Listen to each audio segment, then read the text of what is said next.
Benvidos a un novo directo de Balea Vermella. Mergullades vos connosco no coñecemento científico? Comezamos. Que tal, Javi?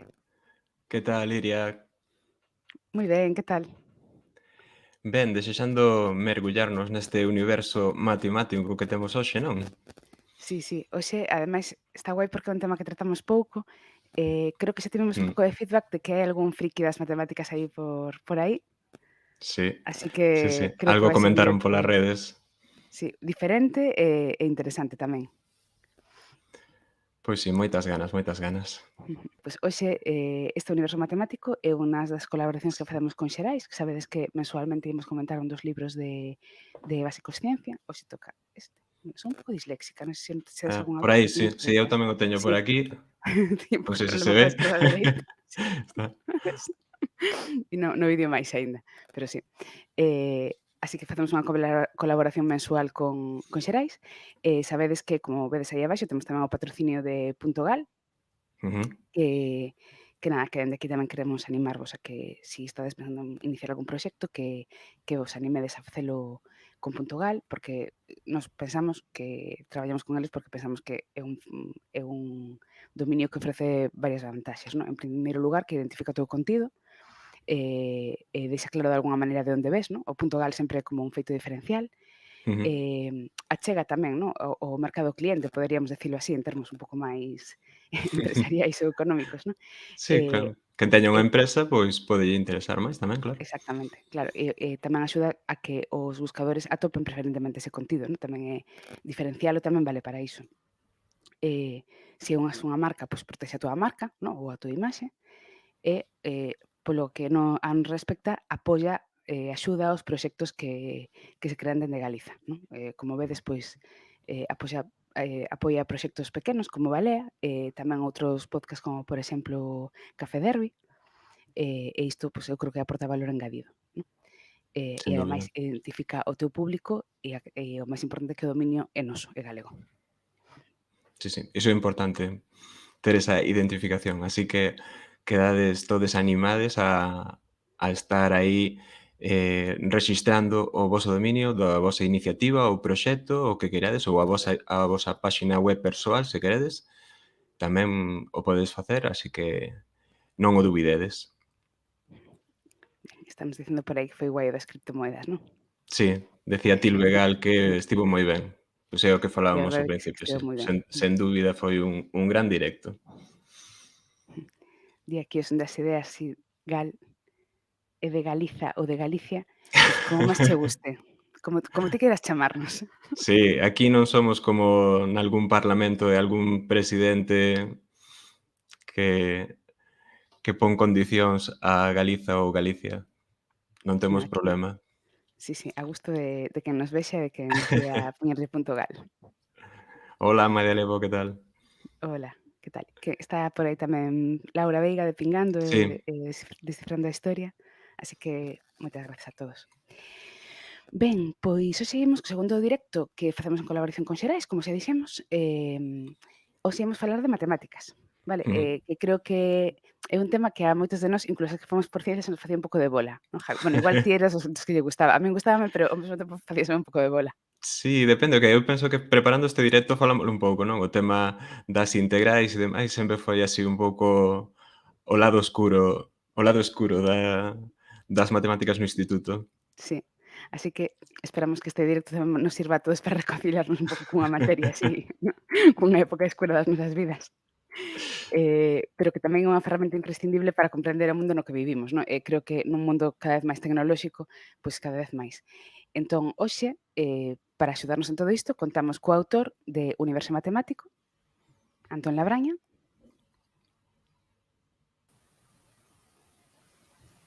Hola, Hola, Antón, Antón. Hola, boa tarde, boa noite. que tal, Boa como tarde, estás? Antón. Moitísimas grazas por vir a Balea Vermella e a falar un pouco deste estupendo libro que publicaches xa hai uns anos. Bueno, grazas a vos por terme convidado. E a ver se nos podemos entender falando de matemáticas. Mira, está dicindo por aquí Darío das ideas que ui, perdón, Oi, sí, sí, sí. que nos que as mates é desas asignaturas das que se notaba moito ter vos profes. eu aí estou completamente de acordo. Por eso teremos a Antón, porque Antón, vou vos ler un breve currículo que é bastante impresionante tamén, pero ademais de ser catedrático de matemáticas no IE San Clemente, é profesor de didáctica da matemática na Universidade de Santiago de Compostela. Entón, nese sentido, Antón, traémolo aquí en calidade non só de matemático, senón de bo profe. Ujú. Ademais, foi gañador do concurso estatal Enseñar Matemáticas, Recursos e Materiales e do concurso internacional Renovación Pedagógica en Matemáticas. E ademais, porque sabedes que aquí non distinguimos entre ciencias e letras e artes e pensamos que todo é cultura, entre outras iniciativas, coordinou tamén a exposición fotográfica Matematicarte, a harmonía matemática das formas, no IE San Clemente, en 2018 e colaborou tamén cunha homenaxe online a Isaac Díaz Pardo, formando parte do colectivo Alento Esbravexo, no ano 2000. Non sei se me olvida algo, Antón. Supoño que de calquera persoa se poden contar moitas cousas.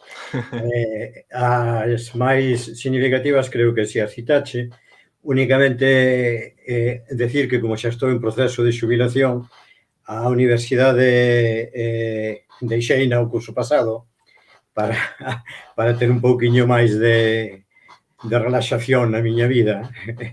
E supoño que próximamente en breve deixarei tamén a secundaria para xa, dedicarme a outras tarefas non desvinculadas co universo matemático, porque temos a sorte ou a falta de sorte de que a matemática penetra o todo, entón aí estaremos sempre. Sen dúbida.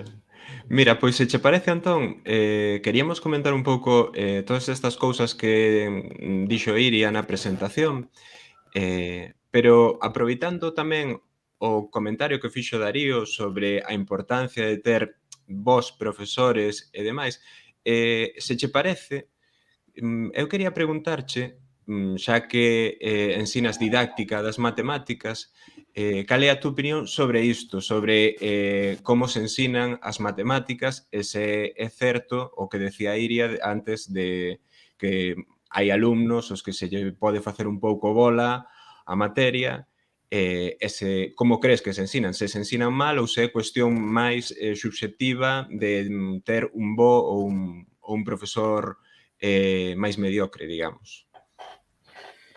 Ben, poñéndolo bastante difícil porque a diversidade entre Non queres profesorado tirarte pedras tampouco contra o tellado, non? Sí, decía que a diversidade entre o profesorado efectivamente é moi grande. Avaliar de bon ou de mal profesor é bastante delicado. Supoño que nun mismo grupo clase non todo alumnado terá a mesma opinión da súa profesora ou do seu profesor. Tamén terá isto relación cos antecedentes académicos de cada alumno, de cada alumna. Por outra parte, a diversidade do alumnado non é inferior á diversidade do profesorado, incluso superior. Entonces, xenéranse dinámicas moi complexas, non? Eu certamente creo que os propósitos educativos que se proclaman nas leis vixentes de educación en toda Europa, refírome á Europa comunitaria, o sea, particularmente en España, a vixente anterior, remontándonos hasta 1990, declaran unhas intencións educativas bastante interesantes no sentido de potenciar capacidades, potenciar contextos, o sea, interrelacións con contextos que poden ser históricos ou que poden ser totalmente contemporáneos. Neste sentido, creo que hai unha tradición escolástica, o mellor é un pouco exagerado retrotraerme tanto, pero sí hai unha tradición que está pesando moito e que está lastrando esas propostas educativas que, como digo, figuran nos prólogos das leis de educación xa desde 1990, non? En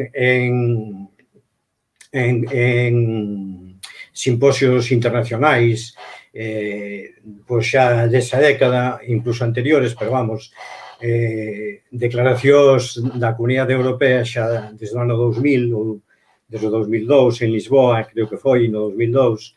Entonces, os propósitos educativos van un pouco noutra liña, non? Nunha liña máis de conexión co entorno, de manexar máis información acudindo a fontes de información, non memorizando a base de repetición dosis de información cada vez máis grandes. Entón, xa digo, eu non digo, non intento clasificar o profesorado en mellor ou peor, senón, máis ben, incidir en que quizáis hai que abrazar máis estes propósitos educativos e superar un pouquiño o que foi a nosa propia experiencia de aprendizaxe, que claro, para algún profesorado é novo, outro xa foi hai bastantes décadas, cando as cousas eran un pouco diferentes. En fin, que creo que sí, que se pode modificar bastante, renovar bastante, nese sentido, ser un pouco máis atractivos para o alumnado en canto ao planeamento, non? A presentación dos contidos escolares, ou tanto refírome a primaria como a secundaria, e por que non a universidade, non? Claro, sí, totalmente. Sí. Decía aquí que a malvada profe decía non, as revistas acaban no lixo igual que non había sitio. En Medialevo bastaría con ler o preámbulo da área e asumir que... Da área, perdón. Bastaría con ler o preámbulo da área e asumir o espírito do currículo. Claro, bueno, é que a todo isto no chat temos un debate paralelo sobre que levábamos nas carpetas cando estudábamos no instituto, por eso das revistas, ¿no? Que di a malvada profe que ela levaba postais de Van Gogh e Warhol. Antón, que levan agora os rapaces nas carpetas? Levan carpeta? Ben, eu adoito levar un pendrive porque xa utilizar un pouco... Eu non son tan moderno como a vos, porque eu decir que todas as novas tecnoloxías chegaronme xa de adulto tirando a vello. Entonces, non é o mesmo aquilo onde medras, o entorno onde medras, que un entorno ao que tes que acomodarte cando xa interiorizache moitas outras cousas que, como decía antes, que xa son tradición, non? Que xa te lastra. Claro. Entón, eu sí, o que pasa é que para preparar ese pendrive e proxectalo e falar sobre el, pois, claro, vas consultando moitas páxinas, libros tamén, pero, bueno, hoxe, afortunadamente, hai moito documento digitalizado, entón, isto facilita moito.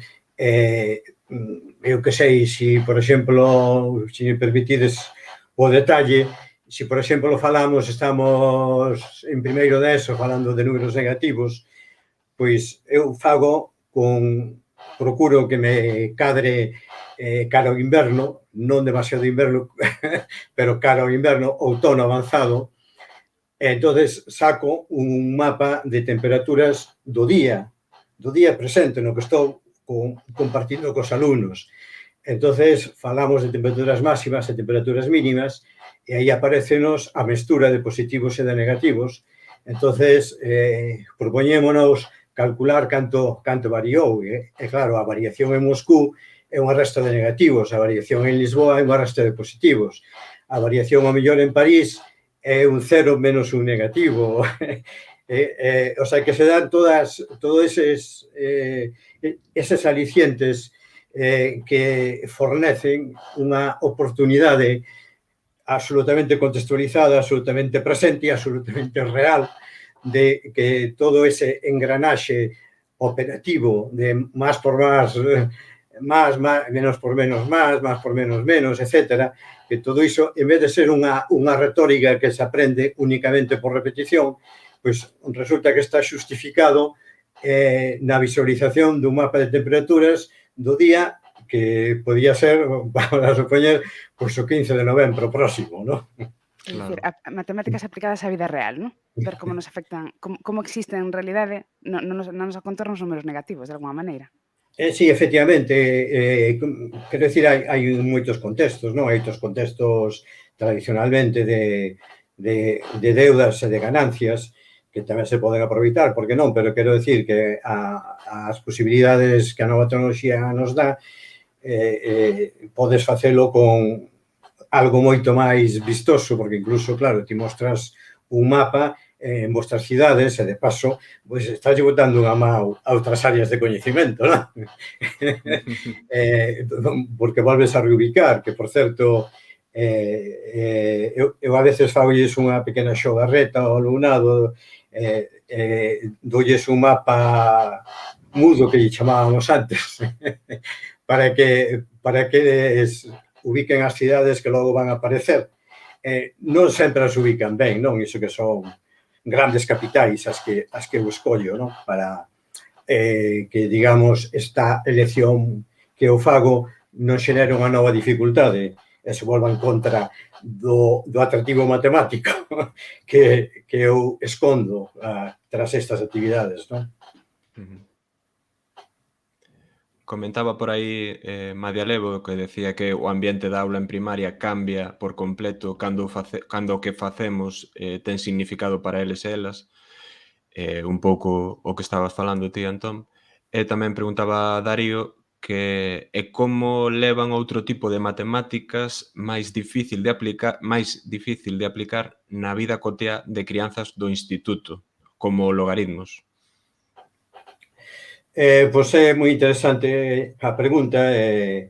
Efectivamente, na ESO, xa dunha maneira explícita no bachillerato, faise unha introducción a matemáticas que son difíciles de aplicar nunha situación, nun ámbito escolar, non nun ámbito de secundaria. Son iniciacións a posteriori. De todas maneiras, os logaritmos en particular, por non desviarme, un pouco, se nos imos ás orixes históricas, sin necesidade de situarnos no século XVII ou XVIII, sin necesidade de situarnos aí, pero nós podemos aprender de aí, non? Nos refiro ao profesorado. Entonces, os logaritmos xurden como unha técnica no momento en que era bastante difícil calcular para conseguir facer operacións fáciles que diran resultado de operacións difíciles, non? O sea que sumar exponentes pois equivale, como saberán os ointes, a unha multiplicación, non? Entonces, o sea, sustituir, en lugar de facer grandes multiplicacións, facer sumas máis pequenas, en vez de grandes divisións, restas máis pequenas. Entonces, isto pode presentar tamén desa maneira, non? Eu de feito, é a que teño, pola que me teño decantado, porque me parece preferible a outras propostas, que hai outras interesantes, e hai outras que son, pois, tradicionais, que, digamos, a pau seco, non? As tradicionais teñen unha vantaxe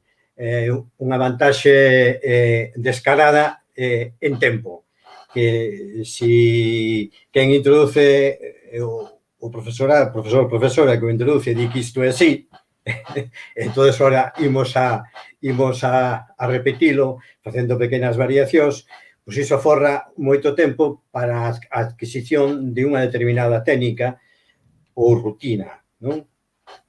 Pero, como decía antes, pero creo que desde 1990 os prólogos, como se comentaba aí, educativos, din que a adquisición de rutinas por repetición non é a finalidade educativa. Entonces, o mellor hai que facer pequenas concesións, pequenos sacrificios e investir partes do tempo en actividades que sean de carácter constructivo e de carácter interactivo, non? Isto, obviamente, digo sacrificio porque vai a supoñer que digamos, a capacidade de repetición non vai a ter os niveis aos que estamos afeitos. Iso é obvio, o sea, quen entrena moito máis unha determinada práctica, pois ten máis capacidade de executala. Agora, hai, como digo, é unha cuestión de finalidade, é iso que persigues ou é outra cousa.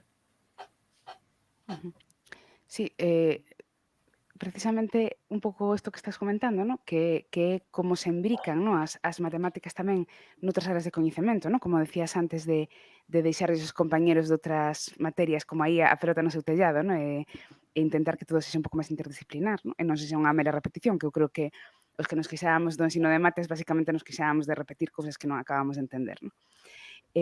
No libro tamén empregas moitas veces breves apuntes históricos sobre algunhas cuestións matemáticas que a min personalmente me parecen moi interesantes e creo que aquí en Balea estamos moi a prol de xuntar disciplinas. Unha das primeiras que comentas, para min unha das máis curiosas, é o paradoxo de Aquiles e a tartaruga. Gostaríanos que nos explicaras un pouco de que vai isto. Pois é un placer colaborar neste programa e que me fagades esa pregunta é quizáis o máis grande dos placeres que terá a vida hoxe, porque a paradoxa de Zenón de Aquiles, que hai que se remontar a etapa helénica, non, da Grecia clásica, eu non estudiei en matemáticas, senón en filosofía. En filosofía daquele antigo bachillerato que eu debía ter, creo que 15 anos. Resultoume apabullante, impresionante. E fun andando con ela na miña vida. Entrei pouco despois na Facultade de Matemáticas, fixen a carreira, fixen as oposicións, etcétera, etcétera. E iso seguía aí como unha agulla. Cando empecé a impartir docencia de bachillerato, daquel que chamamos BUP, Pois de BUP aínda, entón. Sí. Pois Javi non sei, creo que Javi xa da eso, non? Sí, eu son da eso, sí. Sí. Pois xurdiu precisamente, o sea, as progresións eran temas importantes naqueles currículos. Bueno, daquela, pois, era típico usar un libro de texto e o mellor o libro de texto que utilizábamos era bastante ortodoxo no sentido de que se preocupaban pouco polos contextos, etcétera, non? Entonces, pero xurdeu tamén este conflito cognitivo nun exercicio onde había que ir sumando números cada vez máis pequenos.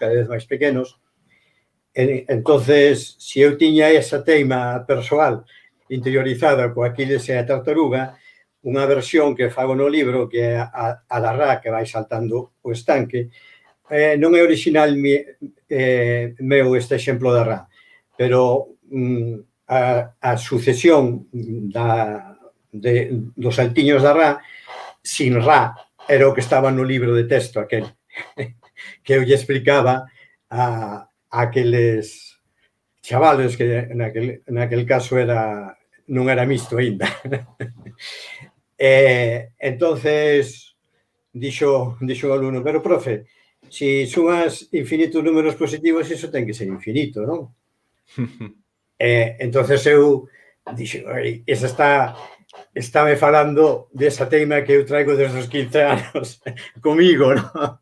A de Aquiles e a tartaruga, e efectivamente é o mismo conflito, é un conflito cognitivo moi fondo, que eu creo que non está resolto definitivamente, aínda que eu no libro que Empezo precisamente con Aquiles e a tartaruga, e se a tartaruga ten uns metros de ventaxe, entonces Aquiles debe chegar hasta onde está ela, como non está esperándoyo, avanzou un pouquiño, Aquiles debe chegar a andar ese pouquiño, pero ela como sigue sin esperalo, ainda avanzou un pouquiño, etcétera, etcétera, etcétera, non?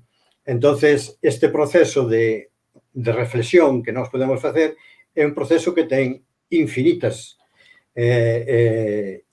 pasos, non? Claro que os pasos chegan a ser infinitésimos, minúsculos, ao mellor inconcebibles para unha tartaruga e un atleta, pero nós podemos pensar en puntos, como digo no propio libro, podemos pensar en puntos, porque é unha das, además, estrategias matemáticas interesantes que é a abstracción. Ti podes aprender algo, podes coñecer un problema nun contexto, ainda que sexa nun contexto recreativo ou nun contexto da materia de filosofía, como foi o meu caso, pero ti podes logo abstraerte, entón xa non necesitas o corredor, ni necesitas a tartaruga, necesitas un punto que corre detrás de outro punto. Entón, como os puntos son inextensos, eles poden avanzar 0,00001 centímetros, non? O que sea. O sea que os puntos poden avanzar esas cantidades. Na nosa imaginación, polo menos sería totalmente correcto, non? E igual pasaría coa rá que intenta saltar o estanque, vaise cansando e cada vez salta a mitad do anterior, entón parece que nunca vai a chegar. De feito, nosotros podemos pensar que nunca chega, porque sempre podemos pensar que existen infinitas fases polas que ten que ir pasando e, polo tanto, inabarcable esa última distancia, ainda que fose infinitesimal, non?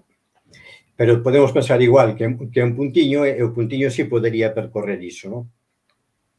Entón, aí no libro presento como se resolve desde o punto de vista técnico, non? Entón, desde o punto de vista técnico é relativamente sinxelo, o sea, como resolve a matemática, non? Entón, a matemática resolveo e di que se ti foses quen de sumar as infinitas cantidades, por exemplo, no caso da rá, que é máis simple, que está como apoio precisamente para entender o outro, porque no outro hai dous protagonistas, Aquiles e a tartaruga, e o da rá está como apoio para axudar a entender, o sea, axudar a despois volver a vista atrás, non? Entonces, no caso da rá, creo que poño unha longitude de 2 metros, pois ao final, todos eses infinitos saldiños sumarían xustamente os 2 metros. Entón, claro, o que acredita a matemática é un procedimento de cálculo para saber que nada a suma, o sea, non é posible poñer unha fronteira que lle impida a rá acumulando os saltiños, as medidas dos saltiños, que lle impida saltar esa fronteira e, por tanto, que lle impida chegar aos 2 metros. Entonces, claro, isto é como cando decimos 1,9999999, pois é o mismo número 2, non? Se a cantidade decimais non para nunca, pois é o número 2, non hai ninguna diferencia. Claro, isto decía que quizás non está absolutamente resolto, porque efectivamente é difícil, non? Un autor, neste caso literario, Borges, di no seu libro, creo que o Aleph, di algo así como, vou non repetir, a intentar repetir en castelán, porque como lín e como ele escribía, non? Hai un concepto que es el corruptor de todos los conceptos. No hablo del mal, cuyo limitado imperio es la ética, hablo del infinito. Entonces, creo que Borges, que tamén eu utilizo cousas de Borges porque tamén parece que lle gustaban este tipo de polémicas, non? Polémicas donde hai un conflicto cognitivo.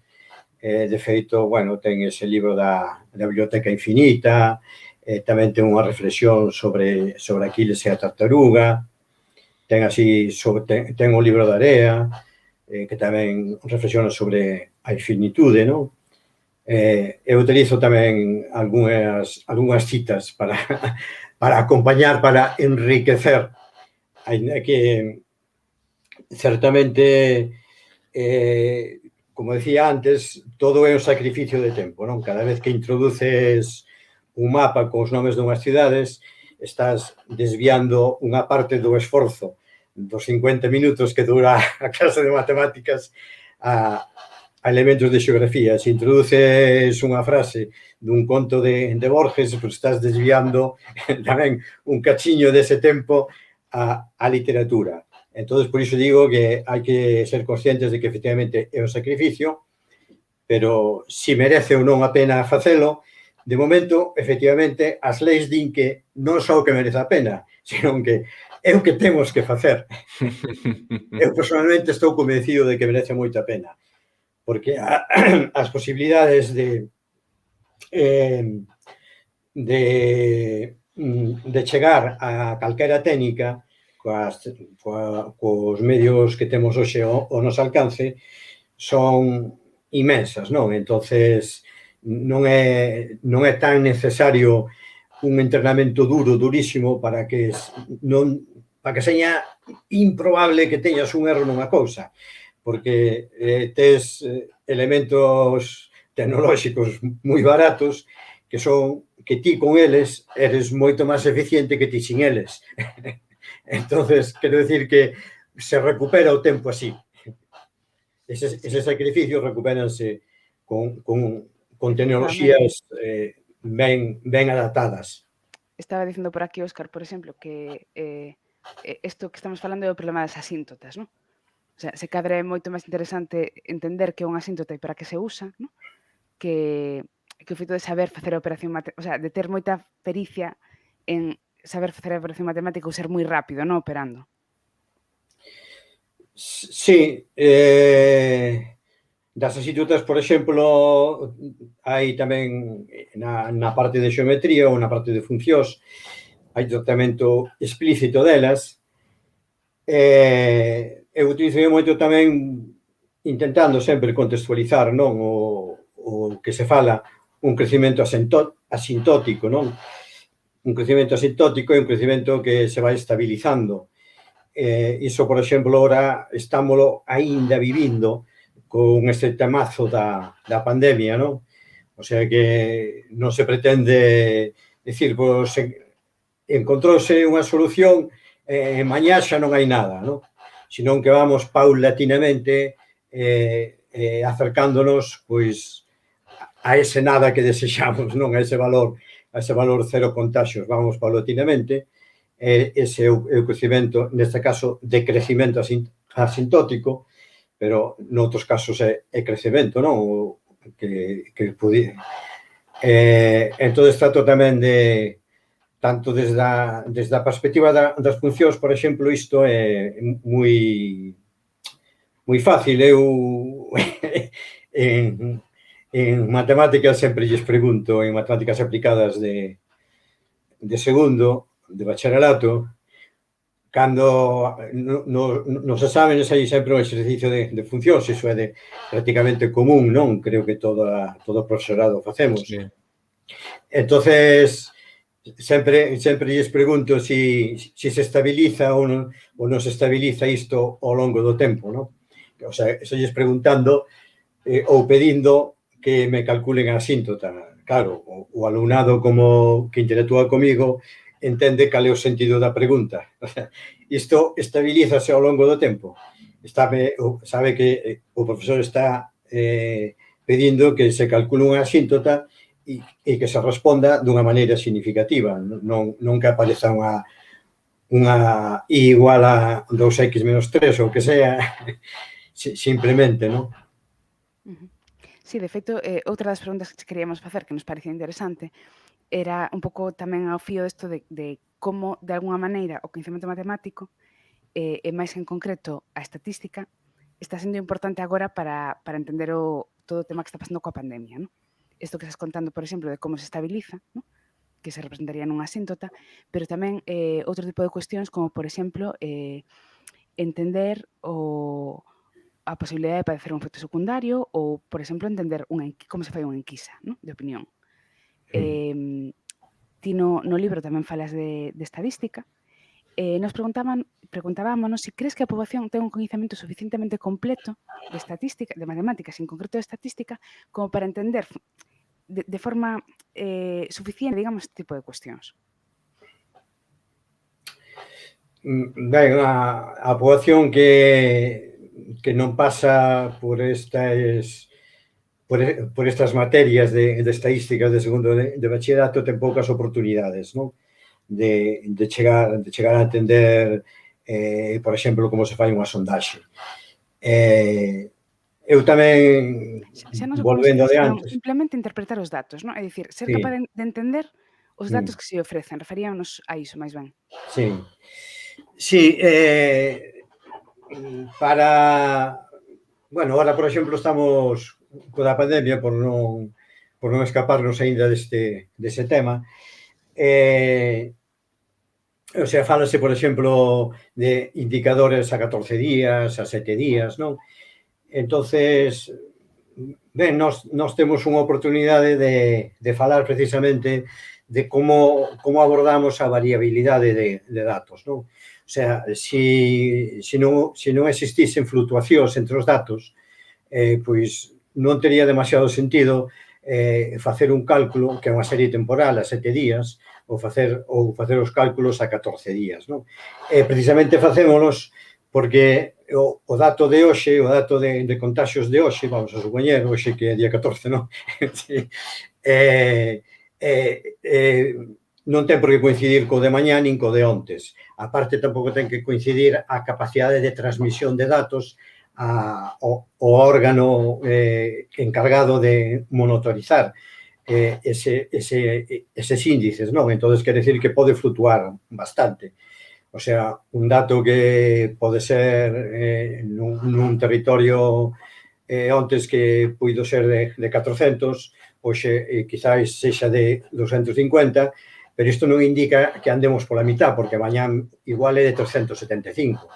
Entón, estas fluctuacións precisamente intentamos correxilas mediante un parámetro estatístico que é unha media de unha serie que nos parece razonablemente amplia como para que ese valor medio nos permita facernos unha opinión sensata de como nos vai indo a cousa. Entón, por iso facemos o valor medio de 7, pero aínda así, como o tema é demasiado grave, tamén facemos o valor medio de 14, o sea, de 14 días atrás, non? Entón, vamos actualizando, vamos descartando o primeiro deses 14 días e engadindo o día novo. Entón, así vamos vendo, eso chámanse medias fluctuantes e tal, e este é un concepto que non está ni sequera nestas materias de bachillerato. Eu creo que non é máis que o que acabo de decir, o sea, que podía estar en primeiro da ESO.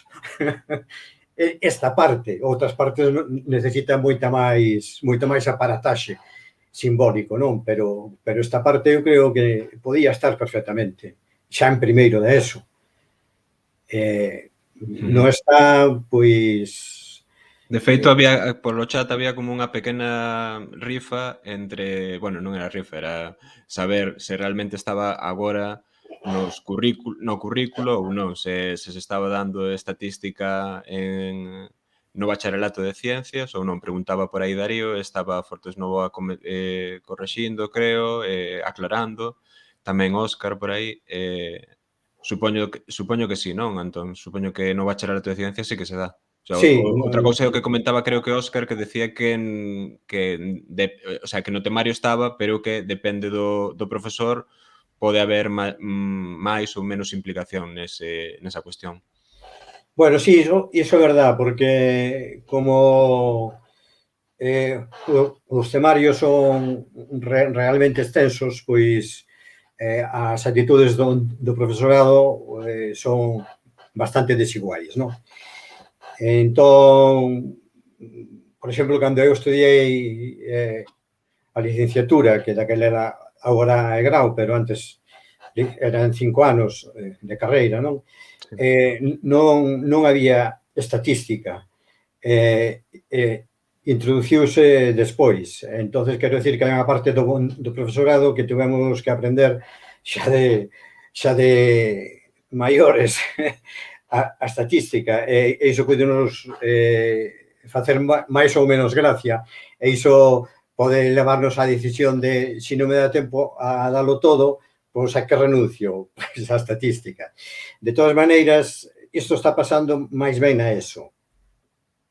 No bachillerato, tanto no de humanidades como no de ciencias, estáse impartindo a estatística porque hai, digamos, unha proba externa que son a SABAU, a selectividade, como lle adoitamos chamar comúnmente, que sempre fai tanto para o bachillerato de humanidades como para o científico de ciencias, sempre na proba de matemáticas sempre introduce desde hai uns anos unha cuestión, un exercicio de estatística. Entón, no bacharelato, polo menos en segundo de bacharelato, non creo que haxa profesora ou profesor que se atreva a esquivar ese asunto, non? Sí, de feito, Claro. estaba dicindo por aquí Darío que na súa época, como non entraba nunca no selectivo, non o daba ninguén. Así que supoño que intentarían zafar un pouco desa cuestión precisamente poñendo no selectivo para que se entendera estatística, non? Sí, sí, sí, totalmente. Ben, pois, se vos parece, seguindo co libro, eu quería comentar outro concepto matemático que tamén pode ter certas reminiscencias case esotéricas ou misteriosas, como é o número pi. E xa que tamén era coñecido, digamos, en culturas como Mesopotamia ou incluso se menciona tamén na propia Biblia, queríamos que nos contaras un pouco, porque falas del no libro, que ten por que este número é tan extraño, digamos? Por que este misterio dentro acerca do número pi? Sí, ben, de matemáticas todo depende de cal é a unidade que se decida utilizar. Se a unidade fose o número pi, sería o máis faciliño de todos, non? Pero resulta que efectivamente hai xa algúns miles de anos, polo menos temos constancia no papiro Rin, que debe ter pois cerca do igual de 4000 anos, falo de memoria, creo que era 1800 ou algo así antes da nosa era, da búsqueda da relación entre o que mide unha circunferencia todo ao redor, digamos o perímetro, o que chamamos a longitude da circunferencia, e o que mide de largura, de ancho, que é o diámetro, non? Entonces, claro, previo a esa búsqueda, aínda que ocurrira hai tantos miles de anos, ten que haber un desexo de buscalo. Ten que haber un convencimento de que para circunferencias pequeniñas, circunferencias medianas, circunferencias grandes, pequenísimas, grandísimas, a relación vai ser sempre a mesma. A relación entre o que mide todo ao redor e o que mide de ancho, o seu diámetro, vai ser sempre a mesma. Eu fago así, ás veces unha pequena sondaxe nas aulas, por exemplo, do segundo ou terceiro da ESO. Bueno, ahora mismo, estes últimos anos non estou impartindo nada máis que bachillerato, pero non hai tantos anos. O sea, hai poucos anos ainda fixen, e non é tan evidente que, o sea, que dicir, vamos a duplicar a anchura, o sea, vamos a duplicar o diámetro. Evito a palabra diámetro inicialmente para que pensen na idea e non se distraigan cunha palabra extraña. Logo sí se introduce porque hai que tamén facer vocabulario estándar de matemática, non hai que adquirilo, senón. Ben, entonces, logo duplicamos a anchura, pintamos a circunferencia. Entonces, cantas veces credes que é máis longa todo ao redor? Algúns, pero os menos din que o doble, outros din que é 3 ou 4 veces, así, sin axustar. Pero incluso os do doble poden estar inducidos porque se dixo que se duplicaba a largura, que se duplicaba o diámetro, non? Entonces, incluso poden estar inducidos por iso, o sea, que non é tan evidente. Entonces, claro, sin este traballo previo, non está demasiado xustificado que a escola, porque aquí xa se ocupa a primaria do número pi, xa se ocupa no ciclo medio, a non ser que o desplacen ou por falta de tempo desplacen ao terceiro ciclo, non? Entonces, esa relación entre a lonxitude da circunferencia e o seu diámetro, que é a mesma para todas as circunferencias, sexan grandes ou sexan pequenas. Entonces, claro, iso indica unha armonía fermosísima, non? O sea, quero dicir, todas as circunferencias conservan esa relación. Entonces, a búsqueda desa relación, pois, resulta que é realmente problemática. De maneira que, digamos, as culturas que nos precederon foronse conformando con aproximacións interesantes, normalmente aproximacións con 4 decimais. Nós temos o famoso 314, que con 2 decimais, unha aproximación un chisquiño mellor é o 314-16, ou bastante mellor, porque o terceiro decimal se resultou ser 1, non? O sea, 314-1 e 314-15, 9, 2, etc., non? Entonces, o número pi efectivamente non é ni siquiera alxébrico, o sea, que ni siquiera pode ser solución dunha ecuación de coeficientes enteiros, ni siquiera de coeficientes racionais, entendido os racionais con numerador e denominador enteiro, non? 3 cuartos, 7 quintos, etc. Ni siquiera, o sea, que é un número demasiado raro, é un número non alxébrico, é un número trascendente, que se chaman estes números raros. Cando digo raro para o coñecemento usual, non? Porque normalmente manexamos números enteiros ou con decimais, pero con un control de decimais, incluso periódicos que teñen infinitos decimais, pero sabendo cales son. O problema do número pi é que cando se soupo o terceiro decimal non se sabía cal era o cuarto. E cando se soupo o 15º non se sabía cal era o 16º. E cando se soubo que hai pouquiño, aínda, cousa dun mes, non sei se facerá un mes siquera, creo que 62 billóns de decimais, non se sabe cal é o seguinte. O sea, claro, pero non se sabe nada do seguinte. Non se sabe se repite o anterior, ni nada, non? Entonces, isto, cando digo raros, digo yo nese sentido, non? Non digo que non sean abundantes, que son moi abundantes, pero claro, non damos con eles, de alguma maneira, non? Son como exoplanetas, non? Creemos que hai millóns ou de exoplanetas, pero non é tan fácil dar con eles, non? Entonces, sí, a referencia bíblica é moi interesante, é un pouco...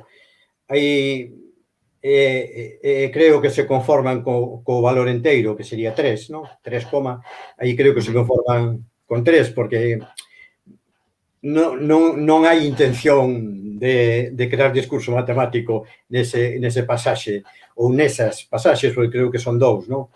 E disto falo efectivamente no libro, como falo de como se calculan as aproximacións, o sea, porque sabemos que tantos decimais están ben calculados. Entón, o que se fai é unha acotación do erro, é moi bonito, pero claro, facer isto sí que xa require un aparato matemático propio do bacharelato, non? E no bacharelato eu tampouco me atrevo a facelo, non me atrevín a facelo co alumnado, porque creo que iba a necesitar polo menos unha clase completa só para esta cuestión do número pi. E que sei, Monte Carlo, pregunta por aquí Darío. sí. Bueno, o método de Monte Carlo é un método que aparece de casino, o casino de Monte Carlo. Claro, en Mónaco. Claro, ti podes, se fas unha aposta entre dúas opcións equiprobables, o sea, de a mesma probabilidade, se hai o mesmo número de brancos que de negros, ou por poñelos nun caso máis simple, unha bola branca e unha bola negra, extraese unha das dúas, entón ti fas unha aposta a que sae branca, perdes, doblas a aposta, volves a perder, doblas a aposta, volves a perder, doblas a aposta, en algún momento saerá negra e gañarás. Como sempre dobras, gañas tanto como que perdiche. E claro, a cuestión é quen está disposto a arriscar hasta ese punto, non? Claro. Pero, vamos, que é un pouco... A probabilidade ten efectivamente a súa base nos xogos de azar. Por lo menos o noso coñecemento a través de manuais de historia da matemática indícanos iso, non? De que xa no século XVII, máis potente no século XVIII, ainda que tamén hai antecedentes, e eu precisamente no libro non me remonto a antecedentes medievais, pero si poño, hai unha ilustración e un pequeno texto sacado dun libro literario, pero dunha recreación histórica hispana da época da romanización, donde se lanza un dado para decidir a sorte que vai a correr un individuo, ¿no? Entonces, utilizo yo como ilustración para non simplemente... quero decir que, efectivamente, a probabilidade vai ser aí, pero, bueno, fuise desenvolvendo. Tamén hai un teorema que chamamos a probabilidade de Bayes, o probabilidade a posteriori, que é ineludible, prácticamente na selectividade tamén cae sempre, non sempre, pero bastantes veces. Tamén é dun filósofo, é curioso, non? Que foi un filósofo que dixo, e se damos a volta a isto, pois o chamamos a posteriori, o sea, cando algo que directamente era problemático para resolver, digo, se das a volta é moito máis fácil, entonces propuxo, e foi un filósofo curioso, hai tamén ese tipo de anécdotas, sí que é interesante poñelas. Son pequenas distraccións de tempo, pero... Mira, unha pregunta. Falabas ao principio disto, falabas dos decimais e da cantidade de decimais e demais. Ti, cantos decimais és capaz de recordar? Refires ao número pi? Do número pi. Vouche dicir por qué. Porque me viu agora a lembranza dunha nova que saiu o ano pasado, dun rapaz da Pobra, se non me equivoco, que teño por aquí a nova, a ver se a podo compartir e a vedes. Vale. É unha nova da Televisión de Galicia que di: un rapaz da Pobra memoriza 15.469 decimais do número pi. E chamoume a atención daquelas porque era que decía que por matar un pouco o aburrimento durante o confinamento e o principio da pandemia. E como ves este tipo de novas, Antón? Di aquí Lovelace, serán do número pi, non se vai poñer memorizar decimais así o tolo. Claro. No, porque podía ser de algún número. Claro. Claro. Sí, sí. Universo, proposicións universais. É o que buscamos desde a perspectiva matemática, non? Entonces eu fixen unha primeira audición da tua pregunta de sentido universal, non? Cantos decimais son capaz de recordar de algún número que poida Claro, ser sí. máis ou menos famoso. Como estamos E falando do pi, ibache facer claro. unha xugarreta, e dicía, dun tercio recordo todos. Pero tres. Esa era boa, claro. No, do número pi, eu propúxeme recordar os 6 primeiros, que me parece unha boa dose. Sí, Unha sin boa dúbida. dose, porque para aplicacións prácticas non ven moito ao caso saber miles, ni e menos saber billós. O que Claro. pasa é que a investigación é interesante porque cando se investiga, ainda que sexa sobre o número pi, porque iso tamén é importante, non? Nas matemáticas sabémolo, non? Bueno, falábamos antes da estadística e dos xogos de azar. O sea, non sempre tens que estar intentando enfrentar problemas que sexan, digamos, importantes. Podes afrontar problemas recreativos e os decimais do número pi pode ser unha recreación. Pero para superar, digamos, as marcas anteriores, posiblemente tes que perfeccionar os métodos de traballo. Entón, ao mellor, eses métodos de traballo resulta que non se limitan a ese momento creativo, sino que alguén, o mellor o propio autor, ou senón outros autores, danse conta que tamén son aplicables noutros contextos. E isto é o tema da universalización da matemática, que é o tema do universo matemático, non? Con respecto a memorizar o do número pi, pois eu algo tiña oído, sí, de tantas miles de cifras. Supoño que este rapaz utilizou tamén estrategias, non? O sea, para establecer relacións, non creo que vaya un a un. Se vai un a un, é unha problemática diferente a que eu me imagino. O sea, se memoriza tantos miles un a un. Eu imagino que pode memorizar conxuntos e relacionar, se baixa, se sube o siguiente conxunto. Imagino, entonces, digo eu isto, podía se preguntar a él, pero quero dicir, bons métodos, non? Que o que pode ser interesante non é si conocer tantos decimais, senón que métodos se construen para ese divertimento matemático, porque é un divertimento, non? Claro. Sí. Decía aí Darío que para o 90% das contas con aproximalo a 3 xa funciona, que bueno, era un pouco o que decías ti antes. Bueno, Luis Fusco 46 decía que creo que a NASA emprega 10 ou así para facer os cálculos e o erro que teñen é mínimo. sí. Ti, non, Antón, que ti sabías 10 porque para a maior parte de situacións era o que... Claro. E despois pregunta aquí Darío outra vez que cantas cifras usan os programas tipo Python ou MATLAB. Ai, Descoñezo. eu Nin idea. programei en MATLAB hai décadas xa.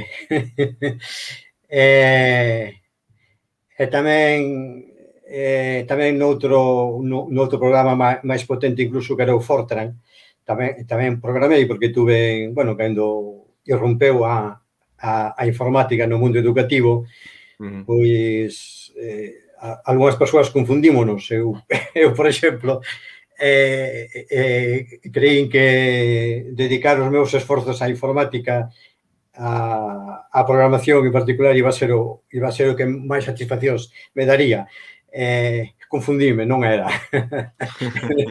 Sígueme dando máis Aquiles e a tartaruga, e sígueme dando máis as referencias bíblicas do número pi e as acotacións do erro do número pi, etc. Non?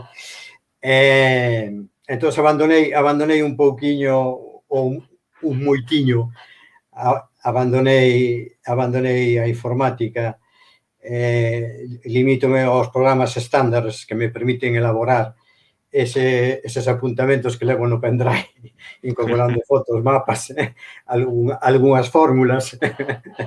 Entonces non che sabería responder actualmente ás versións actuais, pero eu do Malab eu recordo series enormes, ao mellor do orden, cando eu usaba, do orden de 30 ou algo así decimais, podía ser, cando eu programaba en Malab. Bueno, Darío, pois queda contestada, non? A Penso mí que sí. o que me sorprende é que os rapaces este non sexa de Boiro, porque son os que habitualmente fan as burradas máis grandes. Sorpréndeme que xa de Bueno, Pobra. da Pobra, máis ou menos. Sí, no, é que no Barbanza igual. Barbanza son de facer cousas moi bestias e memorizar 500 Sábelo decimais é ben, unha non? desas, sí. Ben, eu creo que podemos pasar así a outra grande área de matemática, Antón, vale, para facer así como un barrido, vale, polos temas do libro. Moi ben. Outra cosa que nos parecía interesante era o tema da teoría de xogos, que é outra grande área matemática, que supoño que moitos de vós igual coñecedes sobre todo pola película Unha mente maravillosa, non? Que é unha biografía de John Nash, dun dos pais da teoría de xogos. Entón, gustaríanos que nos falaras un pouco de que para que se emprega ou para que serve este campo do coñecemento matemático. Sí, ben, na película hai unha secuencia donde Nash, precisamente, estudante aínda, creo recordar, hai moitos anos que a vin, na volví a ver agora, últimamente. Pois, bueno, nun asunto de galanteo con as raparigas, dille algo a algunha e obtén unha resposta para el inesperada. Entonces, dase conta de que o que dixo el dixo pensando que estaba dicindo o máis oportuno nese momento. Pero claro, a oportunidade depende se te dirixes a outra persoa ou a algunha cousa que teña entidade que poida competir contigo, depende do impacto da túa pregunta sobre iso, non? Sobre esa outra persoa ou sobre esa entidade e, por tanto, da decisión que tome. Entonces, creo recordar a secuencia onde el se dá conta que pode ser real ou pode ser inventada polo guionista, pero iso é o resumen esencial da teoría de xogos, non? Que hai ti avalías as túas opcións, pero tes en fronte pois ou persoas ou problemas, por exemplo, se é un cultivo, ou problemas se é un virus, ou problemas se é o clima, se é o volcán da Palma. Quero dicir que calquera entidade que poida contrastar contigo a decisión que ti tomas ten unha reacción en función da túa decisión. Entonces, aí é precisamente o núcleo, non? Entón, xa non se trata de que te aílles e de que estudies como se estudiases o número pi, non? Eu estudo na miña casiña o número pi, encontro máis e máis, senón que teño que ter en conta que cales son as respostas que poido encontrar en frente a min, entonces teño que analizar as combinacións que as miñas propostas dan lugar, non? A que dan lugar as miñas propostas. Entonces, dai resulta unha avaliación. Esa é a esencia, non? Entón, o que se trata xa non é tanto de decir cal é o millor que poido facer, porque como non sabes o que o teu rival, vamos a personificar, vai a responder. Isto podemos pensar simplemente no Chinchimoni, que eu creo que non cito no libro porque me limito a outras cuestións, pero tamén podía falar do Chinchimoni. Limítome a cuestións máis a tópicos máis estándares da matemática cando falo da teoría de xogos, pero sería igual, o sea, ti sacas tamén o que saques ti, váleche para ti máis ou menos en función do que saquen as outras persoas que xogan contigo, non? E tocache pagar o ronda ou salvas ou libras. Entonces, esa é a esencia. Entonces, o que tratas é, igual que no Chinchimoni, tratas de avaliar cal é a opción que che ofrece máis oportunidades de resultar gañador. Ou si o resultar gañador ten un valor, por exemplo, si se poden gañar 100 euros, 150 euros, 200 euros, etc., ti dis, bueno, pois ao mellor renuncio aos 200 euros e confórmome cos 150 cunha alta probabilidade de conseguilos, mentre que dos 200 tería unha pequena probabilidade. Entón, claro, combinar toda a casuística e organizala nunha taua, que a taua resulta que é unha matriz, que é un contido que tamén cae na selectividade. É tanto de bachillerato de humanidades como de bachillerato de ciencias, non? Entón, quero dicir que tamén podemos falar eses exemplos que eu escollín para ilustrar no libro, escollínos precisamente porque se pode falar da teoría de xogos con matrices realmente sinxelas, claro, de xogos sinxelos, pero que permiten ver unha das interesantes aplicacións das matrices, non? Que ocupan pois bastante tempo, eu que sei, se digo un mes do curso, non estou exagerando. Preguntan por aquí polo chat que o Chichimoni, eu deduzo, nunca o xerei, pero deduzo que debe ser algo parecido ao 7,5 o Blackjack, non? Un destes xogos no que tens que apostar si seguir aproximándote ou quedarte, non? Ben, non sei cantas versións hai del, non? Antes levábase moito cando tomábamos as tazas, que tomábamos os viños, non? Despois tomamos as cañas e xa perdimos un pouco ese vicio de ver quen paga a ronda. Entonces xogábamos con ningunha, unha, dúas ou tres moedas, cada persoa que tiña nunha man botaba as dúas mans atrás, e, por tanto, oculto á vista dos compañeiros e compañeiras, collía desas tres moedas ningunha, unha, dúas ou tres, non? E así facían todos os demais. Entonces, cada xogador apostaba o total. Entón, claro, depende, ti sabes os teus, pero non sabes cales son as dos outros. Entonces, xogas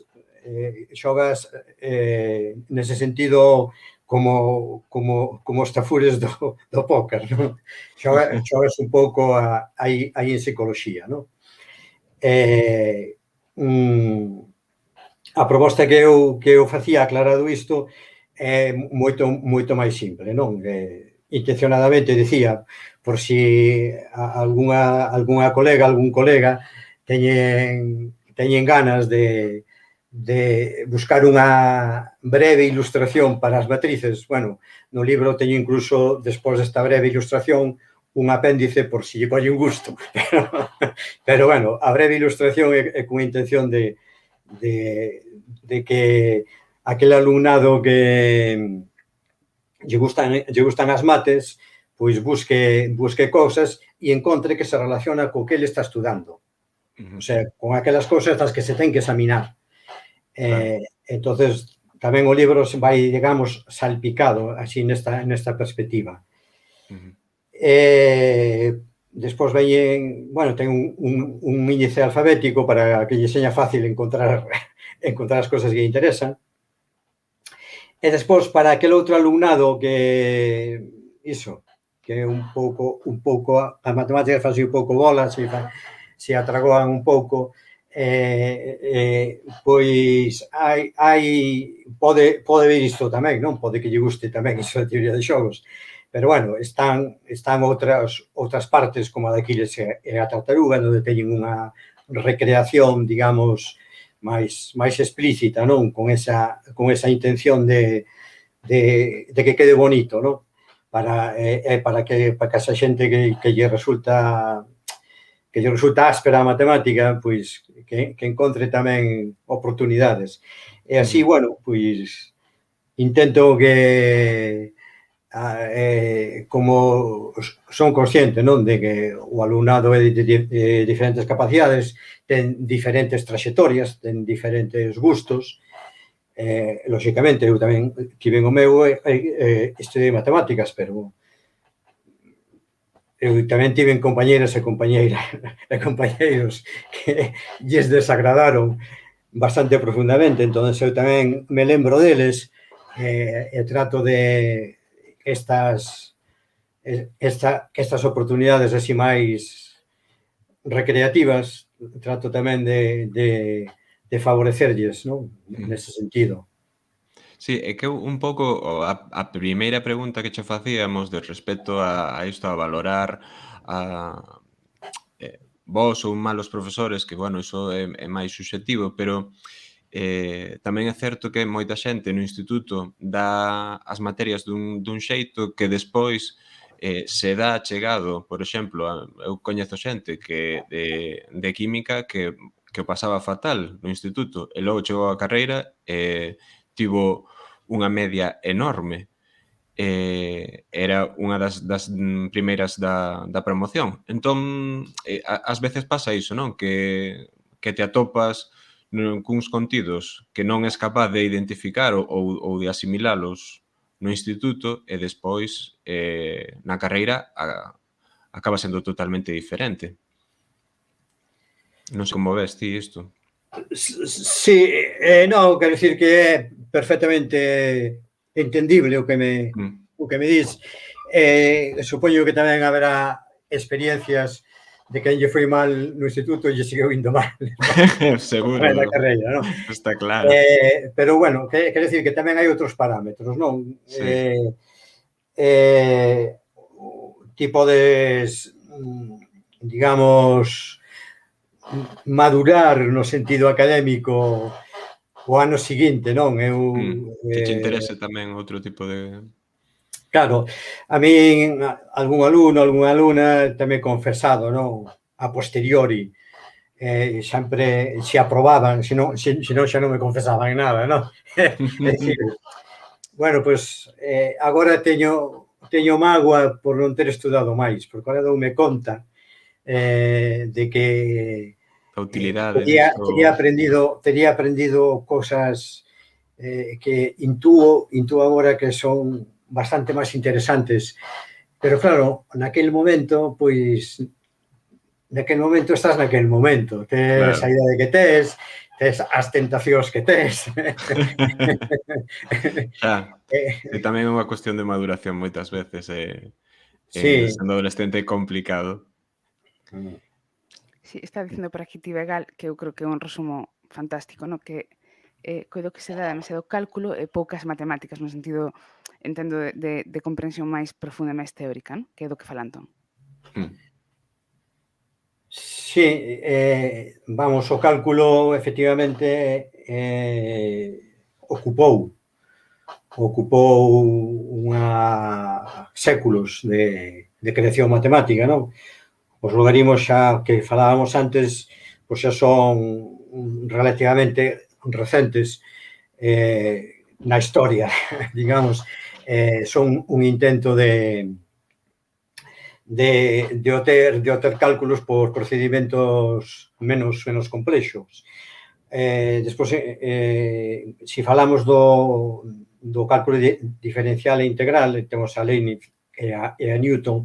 Aquí a palabra cálculo significa outra cousa, que non cálculo de números, non? Iba a dicir que Leibniz xa ideou unha máquina de calcular, isto estamos falando de 1700, non sei, 20 ou mellor, non recordo exactamente, pero quero dicir bastante atrás.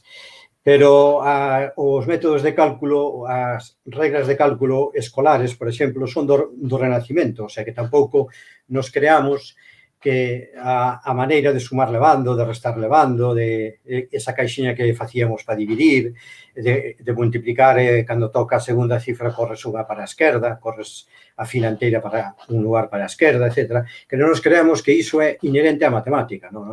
Quero dicir, toda a matemática helénica, Euclides, Pitágoras, Arquímedes, Platón, todo iso descoñecía estes métodos de cálculo que son renacentistas. Claro, no Renacemento que sucedeu?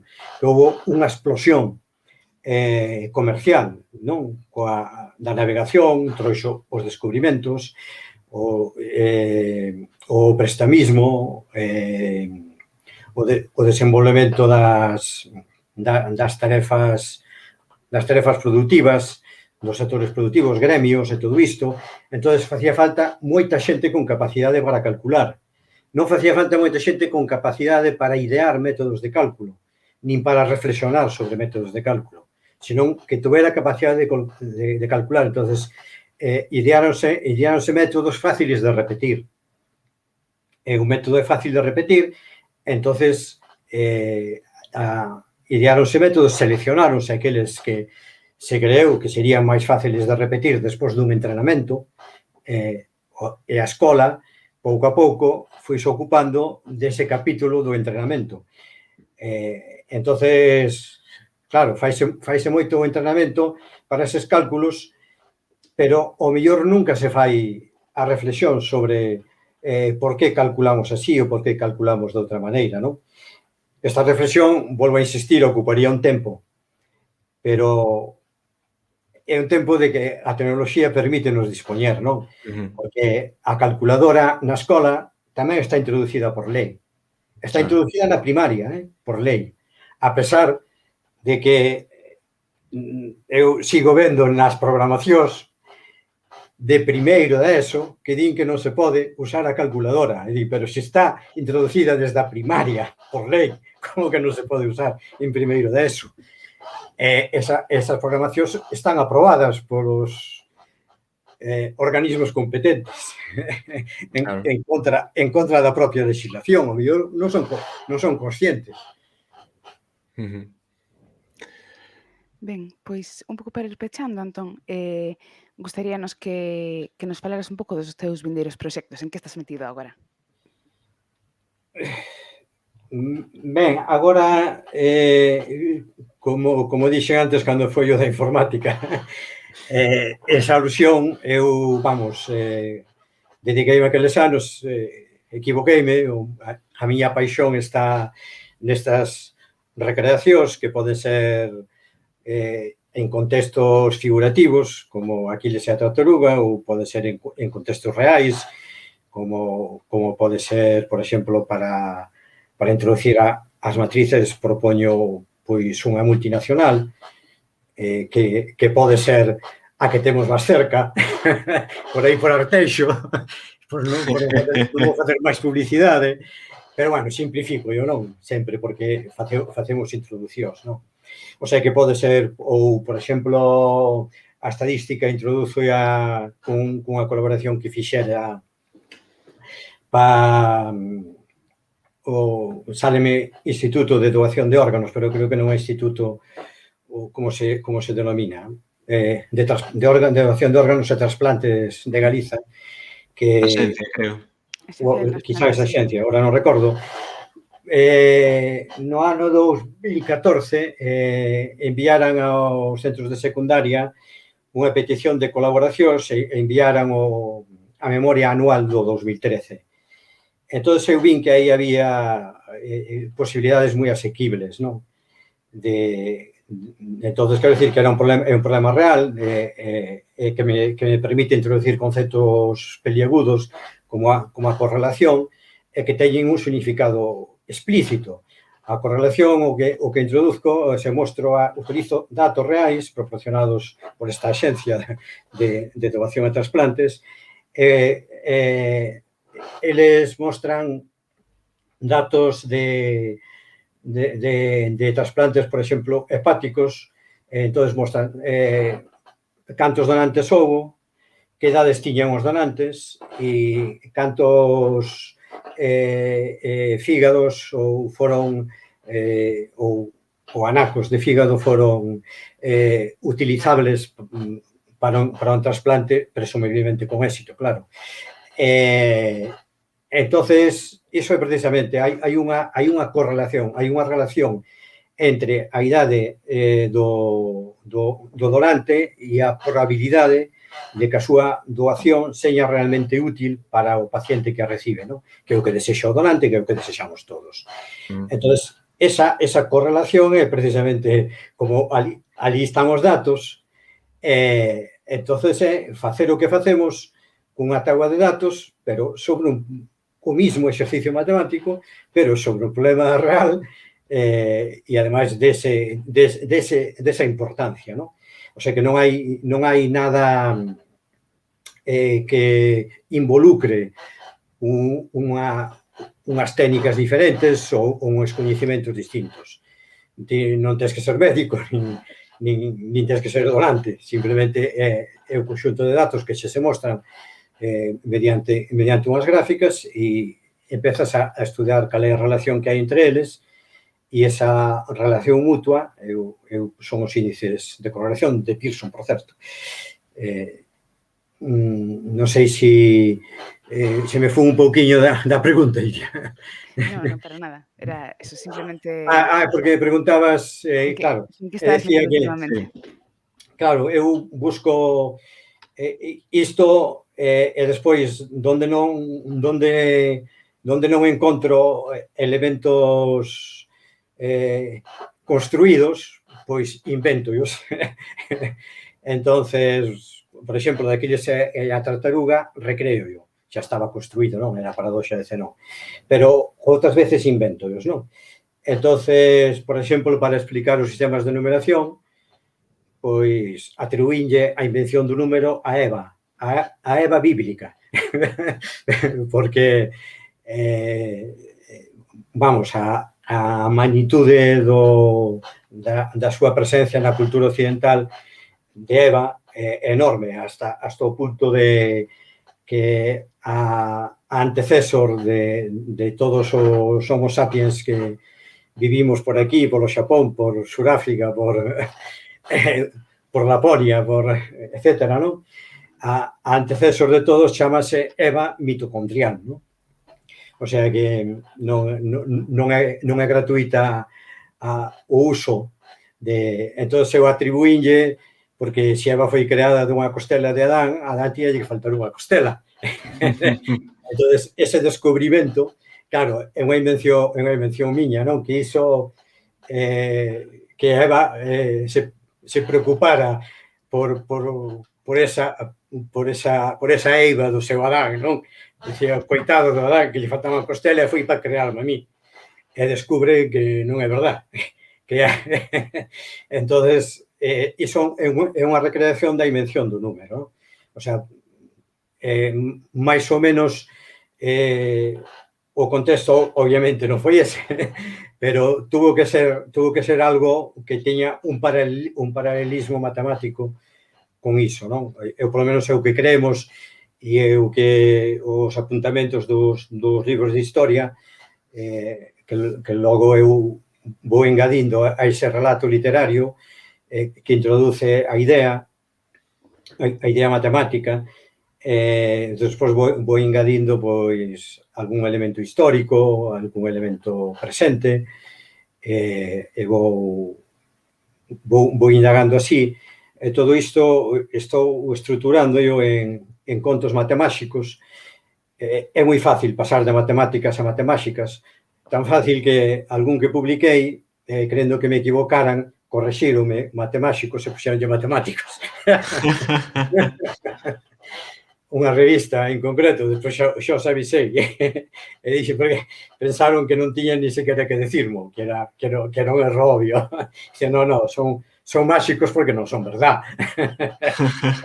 Son invencións que eu creo, porque gustame bastante ler sobre a historia da matemática, tamén sobre a historia actual, por exemplo, ese 60,2 billóns de díxitos, de cifras decimais de pi. Gustame, sigo lendo investigación e ciencia, non só historia da etapa helénica, non? Entonces, bueno, pois vou incorporando diferentes ingredientes, de maneira que desde un conto, que, por certo, son contos tamén que teñen certo pedigree matemático porque son de 300 palabras. Todos son de 300 palabras.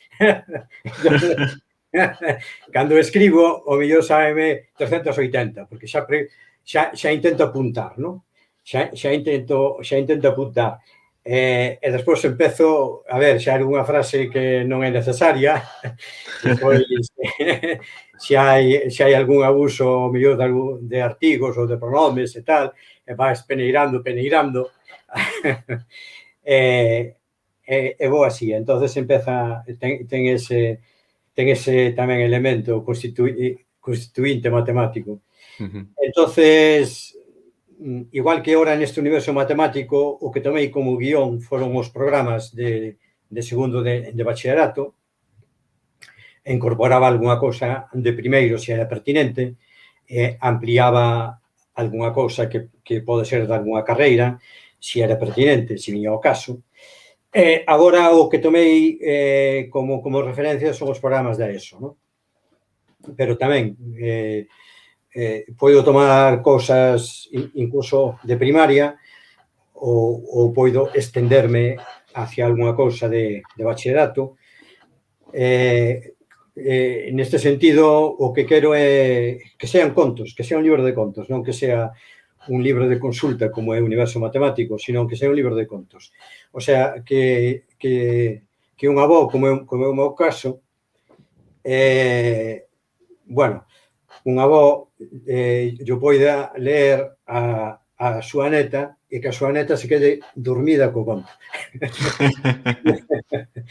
Entonces, no digo o de dormir, digo no bon sentido, non? O sea, que soñe incluso, porque tiven unha profesora de matemáticas que decía que resolvía os problemas que non lle saían, resolvía soñando. E cando despertaba, escribía a solución. E dixo, bueno, pois non teño eu esa lembranza persoal, pero si é creíble, non? Que un adormeza reflexionando sobre algo e que nos seus soños ese algo teña presencia, se mesture coas cosas que sabe ou cree saber e se produzca incluso un resultado acertado. Hai por aí no interior tamén algún alcalde que non nos soños, senón cando desperta, ten así ideas eureka que di el. Sí. Sí, no, pode vivir, sí. E despois, bueno, nese sentido, comentabades na introducción o da fotografía matemática. Sí, que de feito de Duarte tamén comentou... Comentaron por aquí que dende o centro colaboramos co Guía San Clemente neste proxecto de arte no ano 2015. Creo que a túa colaboración foi en 2018, non? Se non me equivoco. O proxecto da UNESCO, non? Sí, o proxecto da UNESCO, eu creo que foi no 18, sí. Chamábamoslle Matematicarte. Ese nome eu creo que xa viña, porque, claro, é un proxecto internacional. Pois unhas colegas do Instituto, non de Matemáticas, que son moi proclives a abrazar este tipo de iniciativas, pois propuxéronme facer tamén algo de matemáticas, porque non era exclusivo de matemáticas, non?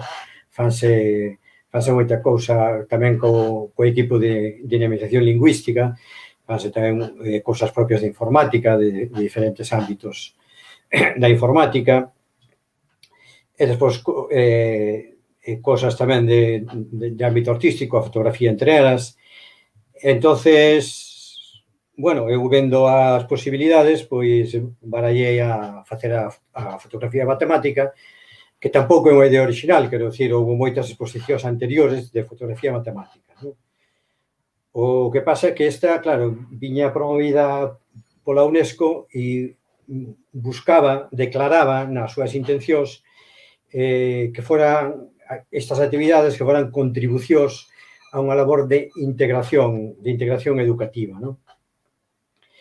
Entonces, dicir, son as intencións educativas as que decidimos facerlle caso.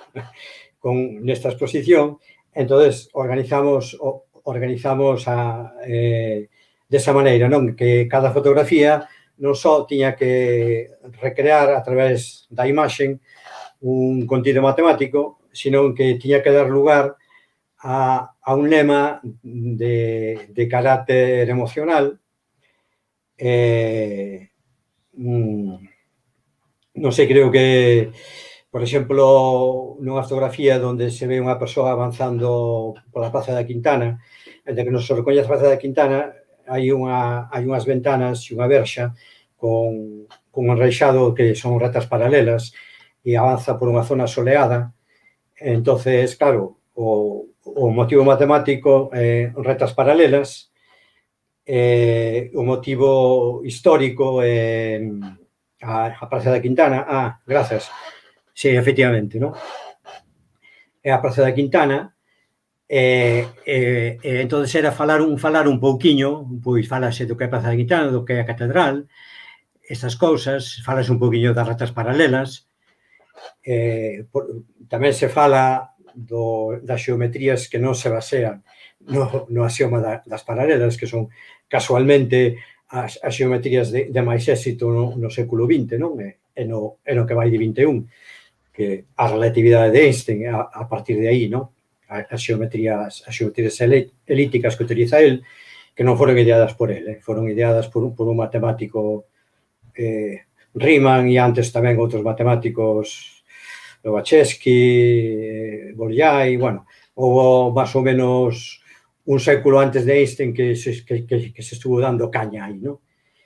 Nesta fotografía, por exemplo, vese menos, é unha fonte que ten 2 canos, entón saen 2 parábolas invertidas. Son parábolas que eu chamo convexas, pero aquí temos unha polémica lingüística os matemáticos. Os chamamos convexas e outros chamanlle cóncavas. Despois, algúns artigos, algúns textos, incluso algunhas recomendacións da selectividade da Sabau decían convexas cara arriba, convexas cara abaixo. Decía, ese é o mesmo problema que cóncavo ou convexa, se é cara arriba ou que é cara abaixo. É dicir, o mellor é facer un dibuxiño, unha parábola así, ou unha parábola ou outro xeito. Entón, que o alumno, cando a vai a describir, faga un esquemiña, entón xa non hai ambigüedade, se debuxou a abertura cara arriba ou o vértice cara arriba ou o vértice cara abaixo, non? Claro. Entón, vedes aí, tamén hai unha recreación, e tamén hai a recreación da parábola e tal, e, bueno, moitas máis cousas que se poden decir. Con esta idea de que se recrearan para que tuvesen ese valor emocional, pois tamén poñer algún tipo de lema, o das parábolas, creo que se chamaba xemelgas, non? Simplemente, non sei se podes poñelo outra vez. Xemelgas, chamábase. Unha parábolas invertidas, bueno, non están aí os lemas, non? Aquí era simplemente xemelgas, non? Tratábase de darlle ese contido emocional, non? O sea, ser xemelgos, non? Que un pode estender hacia as persoas. E das paralelas, que camiñaba por a luz, decía, seguindo a luz, o camiño continúa ata o infinito, non? Entón, bueno, isto despois, por exemplo, unha vez a exposición, fixéronse paneis de tamaño A3, ampliado, despois rulou por varios institutos da nosa comunidade, e en algún congreso tamén estivo a exposición. Bueno, decir que houbo participación italiana, participación argentina, participación francesa, pequena, participación aragonesa, participación andaluza, participación catalana, pero fundamentalmente foi participación galega, non? E máis particularmente participación do Instituto San Clemente. Tuvimos ao mellor o 40% era de profesorado do instituto. Pero que quizás non se tivese implicado, sino se crease tamén este vehículo, digamos, porque se poden percorrer todos os ámbitos, o sea, que quero dicir que unha profesora de arte pois pode encontrar un elise en San Martiño Pinario, que é a igrexa barroca que hai ali detrás da catedral de Compostela. Entonces ten un motivo para tirar esa foto e incorporala, e logo conta o que queira de San Martiño Pinario, e conta o que queira das elises. E crea o seu lema, é un profesor de biología, ou profesora, etc. Non? O sea que era unha cuestión que realmente favorecía aqueles propósitos que a UNESCO se marcaba con este programa, non? Moi interesante. Eu quería preguntarche, Antón, para xa ir pechando, porque imos fatal xa de tempo, pero non quería deixar de facer esta pregunta, que agora que estamos falando de matemáticas e falaches antes de dinamización lingüística e demais, e non quería pechar este directo sen preguntarche como ves ti a situación da nosa lingua, do galego, nas matemáticas, tendo en conta tamén que levamos xa máis dunha década co decreto de plurilingüismo e toda a polémica que se xerou. Unha das materias foi as matemáticas, tamén a física e química, a tecnoloxía, que desprazaba, digamos, un pouco o galego en determinados ensinos, como pode ser o primario e o secundario, neste caso, que son os obrigatorios. Cal é a túa visión da situación actual do galego, tanto no ensino das matemáticas como no ensino en xeral? Se podes resumilo o que poidas, porque xa imos fatal de tempo. Ben, entre o profesorado eu encontro un clima de aceptación,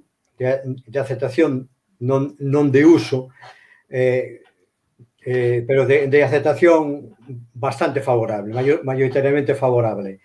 De uso xa é minoritario, en particular nas matemáticas. Eu creo que foi unha mágoa que nos coartasen a oportunidade de explicitalas, narralas, ter os textos en galego, ainda que podes ter apuntes en galego. Se os apuntes son persoais, ainda que uses cosas que che deixan outros colegas, non? Que nos intercambiemos, poden ser en galego. Pero foi unha mágoa porque, sin xeral, o profesorado é un colectivo, e refírome tanto ao de primaria como de secundaria como de universidade, é un colectivo bastante progresista, bastante tolerante, bastante aberto ao pluralismo, non? O pluralismo non só lingüístico, sino en xeral. Foi unha mágoa porque o de matemáticas eu creo que estaba hai unha década moi sensibilizado por o tema lingüístico. Non hai cifras absolutas do 100%, pero eu creo que maioritaria sí, estaba a xente sensibilizada. A xente explicaba matemáticas en galego con facilidade. Non vía máis complicado. Tamén é verdad que unha parte, digamos, do noso código é unha parte sustantiva, é simbólica, entonces, nese sentido, non interfire coas linguas propias das comunidades, ni co castelán, ni co galego neste caso, non? Sí, sen dúbida, é unha auténtica mágoa que se coartara así desa forma co actual decreto, pero bueno, oxalá que haxa algún tipo de cambio nisto, porque, bueno, moitas veces da xente que nos ten falado aquí, tivemos unha persoa de física que de feito estivo implicado, varios estudantes e doutorais, investigadores predoutorais no CERN no seu día escribiran un manifesto en contra diso de que non se puderan dar aulas de física e química no ensino secundario. E, bueno, oxalá que cambie esta situación e que o galego estea presente en todas as materias. Nada máis, non sei, Iria, se queres engadir ti algo, senón imos pechando. Nada, darlle as gracias a Antón. Decir que non marchedes aínda porque temos o É sorteo dos verdade, 3 temos que facer o sorteo. exemplares Sí, sí. de Universo Matemático. Así que agora, cando despidamos a Antón, facemos o sorteo e igual a xente que andades por aquí podevos tocar e nada, moitísima sorte a todas as persoas que participaron. Pois nada, eso, darlles gracias a Antón pola participación, decir que creo que se me foi un pouco menos bola a partir de agora. Sí, moi amena a conversa, sen dúbida. Bueno, tampouco quero dar a imaxe de que se trata de algo facilísimo, non? No, claro. Non nos tomamos con esa idea, No. Creo que é algo creo que pero é superimos algo todo que, lo claro, é algo no que merece a pena esforzarse. Sí, Como digo efectivamente. eu, que gusto de ver a aqueles malos alumnos de matemáticas cando saen ao recreo e se poñen a xogar ao fubito. Como se esforzan correndo pa aquí e pa aló. E digo, tamén as matemáticas requiren esforzo, non? O que pasa é que hai que axudar a ter a percepción de que merece a pena ese esforzo. Sen dúbida. Que pode ser gratificante, non? Veña, foi Pois un nada, placer estar con vos. o pracer todo noso. E tamén un placer eses pequenos comentarios que va chegando a xente que vos segue. Pois moitísimas grazas, Antón, o pracer é todo noso e recomendamos a xente que non lle toque o libro do sorteo que facemos con Xerais, pois que vaya ás librerías e que o merque, porque é un libro moi interesante. A xente que é docente seguramente que lle sirva como guía tamén para dar aulas, así que nada, moitísimas grazas, Antón, e vémonos noutra. Pois veña, obrigado. Ata logo.